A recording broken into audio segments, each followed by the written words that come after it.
In Hollywood's golden age, image was everything: beauty, fame, success, but also secrets that couldn't come to light. And when AIDS began claiming the lives of entertainers, the industry responded with silence, fear, and shame. Many actors died alone, without tributes, without truth in the headlines. Fake causes of death were invented. Stories were buried all to protect the brand they represented.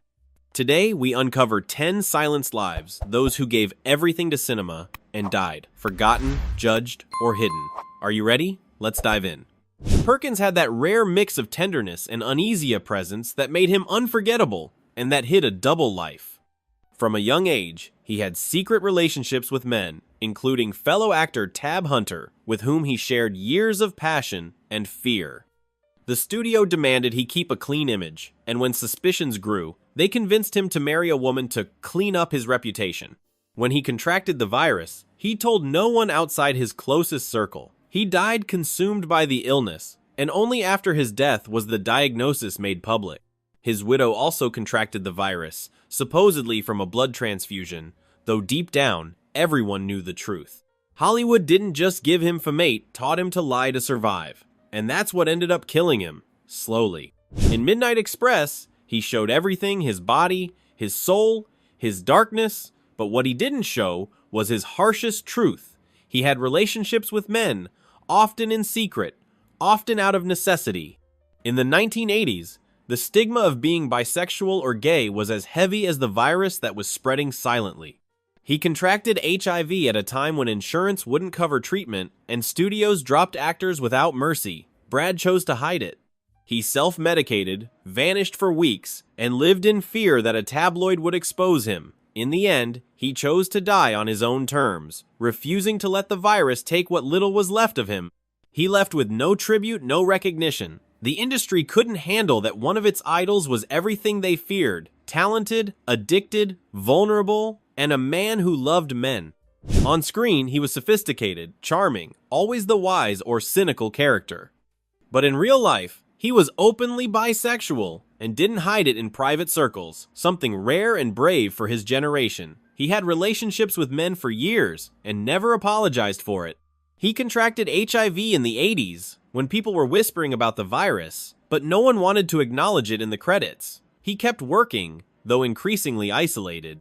In his final years, his inner circle was made up of loyal friends and lovers, people who knew what no one else would say. Denholm wasn't afraid of dying from the virus. He was afraid of dying in silence. That's why his widow spoke up, and that's why his name isn't forgotten. Full of the Hollywood man deep voice, chiseled muscles, that smile that drove women wild. But the truth was, he only fell in love with men. For decades, he was surrounded by assistants, masseurs, and close friends, carefully packaged by the studios as gym buddies or roommates.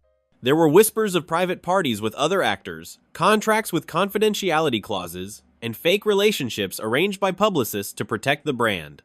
When his diagnosis became public, it wasn't just a medical scandal, it was an explosive revelation that shook the very foundation of the Hollywood leading man. The government didn't even want to acknowledge the seriousness of AIDS until Rock Hudson's face became the face of the crisis.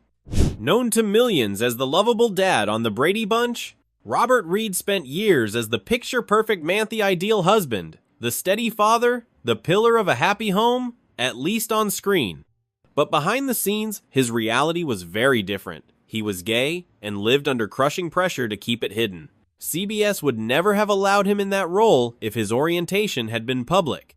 He had long-term relationships with men, but always in private, always under the shadow of secrecy. In his final years, his health declined rapidly. But even in the hospital, he refused to let the truth come out.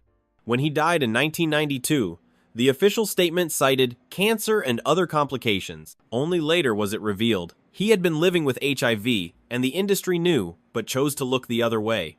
With a friendly face and an easygoing charm, he appeared in films like My Girl and Popcorn. But his career came to a sudden halt when he began losing weight, battling constant infections, and vanishing from sets without explanation. What no one dared to say out loud: he had HIV and didn't know how to face what was coming.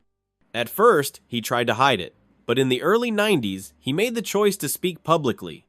He was one of the few who stood in front of the cameras and said it plainly: "I have AIDS, and I'm still an actor." His courage cost him roles, brought rejection, but it also made him a quiet symbol of dignity in the face of stigma. He died in 1994, young and fearless.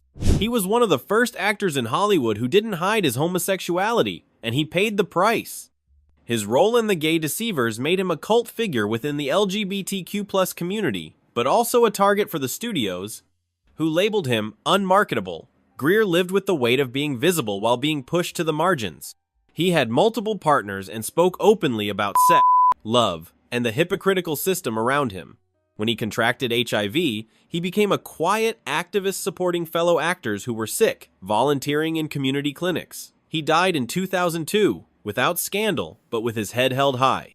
Roy Radin wasn't a screen actor, but he was a powerful figure behind the scenes, eccentric, wealthy, and always surrounded by scandal. He was known for throwing private parties where cash, cocaine, and Hollywood's darkest secrets flowed freely. His inner circle included actors, studio execs, models, and young men who, according to multiple sources, were special guests with very specific purposes. Radin was said to live a double life, with male lovers connected to both showbiz and the criminal underworld. In 1983, he was found brutally murdered, shot in the head, and left in the desert. But what was buried for years was his HIV diagnosis, which had made him a pariah even among his closest contacts. The police investigated, but the combination of drugs, sex, and power proved stronger than the truth. Ken Swofford was never a household name, but his face was everywhere, appearing in dozens of television shows, films, and made-for-television movies from the 1960s onward. He worked alongside Hollywood's biggest names, though always just outside the spotlight. In his private life, he was known for having discreet relationships with men, though he never publicly acknowledged his sexuality. For years, he was part of a quiet circle of actors who lived behind a veil of unspoken agreements and mutual discretion. When his health began to fail, it was publicly attributed to other causes. But years later, multiple sources confirmed what the studios had carefully omitted. Ken Swofford died from complications related to AIDS. His portrayal of Alejandro Sosa in Scarface is unforgettable again, ruthless, lethal. But in real life, Paul Shinar was a reserved, intelligent man, deeply rooted in the artistic gay community. He was the longtime partner of fellow actor Jeremy Brett, and for years they lived together under a veil of quiet discretion. After being diagnosed with HIV, he continued to work as long as his health allowed, never announcing it publicly, but never hiding it from those close to him. He died in 1989, still young, just as his career was on the verge of reaching new heights. The media erased his name, and that's what hurt most among those who admired him. Because Paul Shinar wasn't a scandal, he was an artist. They lived under spotlights and applause, but died in whispers, fear, and silence. Many gave everything to the film industry, but when their truth came to light, the same system that once celebrated them chose to look away. AIDS didn't just take their lives, it stole their right to say goodbye with dignity. Do you think Hollywood did enough for them? Or just erased them once they stopped being useful? Let me know in the comments, and I'll see you in the next episode where fame doesn't always shine, and sometimes it hurts more than it dazzles.